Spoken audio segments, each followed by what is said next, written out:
इस समय मैं खड़ा हूँ मातोश्री पे, जहाँ पर अमरावती के सुधीर सूर्यवंशी जी हमारे साथ हैं, जो वहाँ के संपर्क प्रमुख हैं और विधानसभा चुनाव बिल्कुल नज़दीक आ गया है और मातोश्री पर आए हुए हैं।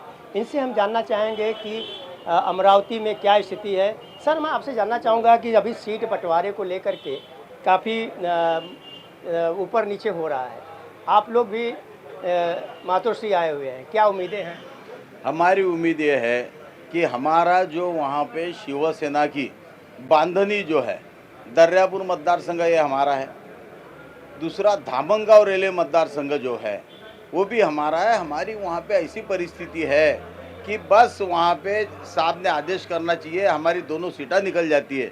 तीसरी सीट बडनेरा की है।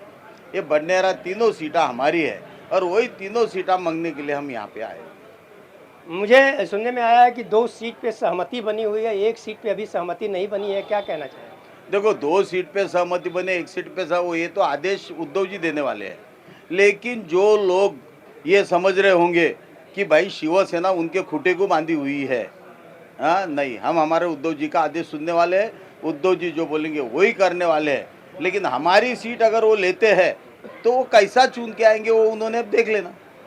अगर पिछला लोकसभा चुनाव की अगर हम बात करें तो उस दौरान जो है शिवसेना हो या इसके महाविकास अघाड़ी के जो दल में सम्मिलित लोग थे, उनका वर्चस्व रहा है। आप क्या कहना चाहेंगे कि इस बार क्या वर्चस्व उसी तरह से बरकरार है कि उसमें कुछ असर हुआ? देखो, पिछले टाइम का इलेक्शन ये था, वो नवनीत राणा जो है उसको हमको हमारे उद्धव जी को जो उसने बोला था उसका बदला लेना था। और वो बदला लेने के लिए ये हमने यहाँ तक गए कि हमने ग्रास रूट तक के भी नवनीत राणा को कहीं रखा नहीं है। करोड़ों रुपए बांटने के बाद में भी पब्लिक ने उसको चुन के दिया नहीं। और अभी का जो इलेक्शन है, इसलिए वो टाइम में महाविकास आघाड़ी का हमारा कैंडिडेट चुन के आया। शिवसेना ने ताकत से काम किया, हमारे उद्धव जी का बदला लेना था। और अभी आज ऐसी परिस्थिति है कि हमने पूरे मतदार संघ में 8 विधानसभा में, आज के तारीख में भी 8 विधानसभा में हमारे उम्मीदवार रेडी है। हम लड़ने को तैयार है। अगर उद्धव जी ने आदेश दिया कि 8 विधानसभा तुम लड़ो, तो हम कल के कल ही 8 विधानसभा लड़ सकते हैं। सक्षम उम्मीदवार है, 8 के 8 चुन के आएंगे हमारे। मेरा एक अंतिम सवाल है कि आपसे ये हम जानना चाहेंगे कि विधानसभा की लड़ने की बात तो कह रहे हैं आप, लेकिन सीट बंटवारे को लेकर के जो आज बैठक चल रही है महाविकास अघाड़ी की, मुझे जो सुनने में आया है कि 96 सीट जो है कांग्रेस को, 90 सीट जो है यूबीटी उद्धव ठाकरे जी को, और उसमें करीब 85 से 80 सीट जो है शरद पवार गुट को जा रहा है। आप क्या कहना चाहेंगे? देखो, ये तो सीट का बंटवारा ये वो करना, ये हमारे उद्धव जी का अधिकार है। हमारे को उद्धव जी जो बोलेंगे वो हम करने वाले हैं।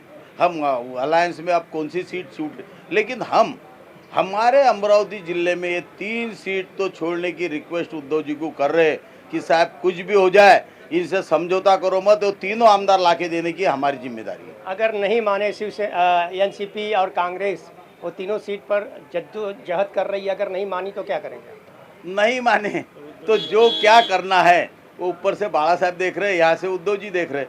हम शिव सैनिक है, हम शिवसेना की इज्जत कहीं खराब होने नहीं देंगे, इतना। तो आपने देखा कि ये अमरावती के शिव सैनिक यहाँ पर और पदाधिकारी मातोश्री पर आए हुए हैं और इनका कहना है कि वहाँ के 3 विधानसभा सीट की इनकी मांग है। अगर वह मांग, इसीलिए यहाँ पर आए हैं, उद्धव ठाकरे से 3 सीट की मांग कर रहे हैं। और ये भी इन्होंने चैलेंज किया है कि अगर वो 3 सीट इन्हें नहीं मिली, अगर किसी और को गई, तो उसके परिणाम जो हैं वह वक्त बताएगा। अब देखना यह होगा कि जब चुनाव जो है 20 तारीख को होने वाला है और उस दौरान किस तरह का परिणाम आता है, वो देखने की बात होगी।